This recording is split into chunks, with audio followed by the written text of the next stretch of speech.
اسی طرح مؤذن بہت لمبی لمبی اذانیں بھی دیتے ہیں، یہ بھی غلط ہے. اتنی لمبی اذان، اللہ دیکھو کھینچنے کی تو کوئی انتہائی نہیں ہے. لفظ اللہ پہ مد نہیں ہے، لفظ اللہ پہ مد. ہم نے مفتی رشید احمد صاحب رحمہ اللہ تعالیٰ کے یہاں میں نے 7-8 سال اذان دی ہے. حضرت نے کہیں لفظ اللہ کو ایک الف سے زیادہ کھینچ لیا نا، جیسے اللہ اکبر، یہ تھا ہماری اذان کا طریقہ.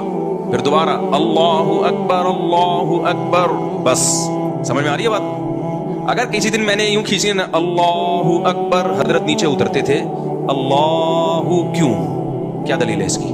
ہم کہتے تھے ساری دنیا میں ہو رہی ہے، ایسے ہی ہو رہی ہے. فرماتے تھے کہ کیا دلیل کیا ہے، دلیل سے بات کریں. مد تو نہیں ہے اس کے اوپر. ہم کہتے تھے بعض قاری کہتے ہیں یہ مد تعظیم ہے. کہ پھر اس کا اینڈنگ پوائنٹ کیا ہے اس تعظیم کا؟ کھینچتا ہی رہے سارا دن، سانس کے تجربے کرتے رہے یہاں بیٹھ کے. تو حضرت اس مد تعظیم کے قائل نہیں تھے. فرماتے مد وہی ہے جو قرآن سے ثابت ہے نا، جو حروف مدہ کے بعد اگر حمزہ آ رہا ہے یا وقف آ رہا ہے تو وہاں مد کرنا جائز ہے. یہ تجوید کا قانون ہے. تو ذرا سی کھینچتے تھے نا، حضرت آ کے پوچھتے تھے کہ یہ کہاں سے نکلا. تمیز سے اذان تو بھائی اللہ اکبر. اذان میں اقامت میں فرق ہے، اذان ٹھہر ٹھہر کے ہوگی، اقامت جلدی جلدی ہوگی، بس یہ فرق ہے.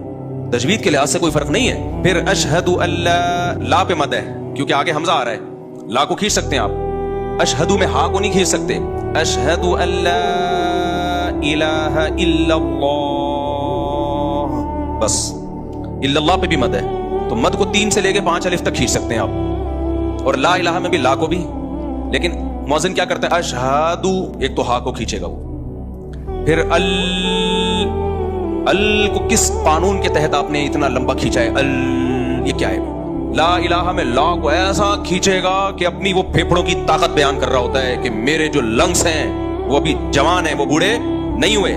پھر الہ میں الہ پہ مد نہیں ہے، لیکن وہ الہ، اور لوگ بھی کہتے ہیں کیا سر لگائی ہے یار اس میں، الہ کھینچے جا رہا ہے. کوئی پوچھنے والا نہیں ہے کہ اس کا اذان کتنے ڈیوریشن کتنا ہونا چاہیے بھائی. اس کا کہتے ہیں جتنی میری لنگس میں طاقت ہے اتنا ڈیوریشن ہونا چاہیے. یہ نہیں ہے. اذان بھی عربی کے قواعد کے مطابق ہوگی، اس کی بھی ایک لمٹ ہے.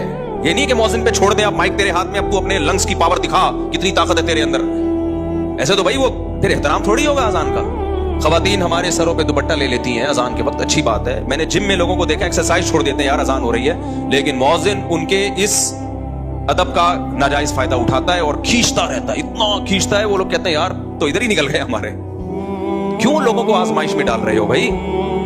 پھر جب کوئی اس پہ اعتراض کرتا ہے، میں نے کئی دفعہ اعتراض کیا کہ اتنی لمبی نہیں ہونی چاہیے اذان. تو لوگ پتہ کیا کہتے ہیں؟ مولوی صاحب نے کہا اصل میں تم لوگوں کو اذانوں سے تکلیف ہے، اللہ کا نام تو جتنا سنا جائے اچھا ہے، اپنی مرضی سے جتنا کرو بھائی، زیادہ سے زیادہ کرو، لیکن اجتماعی چیزوں میں شریعت کا مزاج کیا ہے؟ مختصر، تاکہ لوگوں کو تکلیف نہ ہو.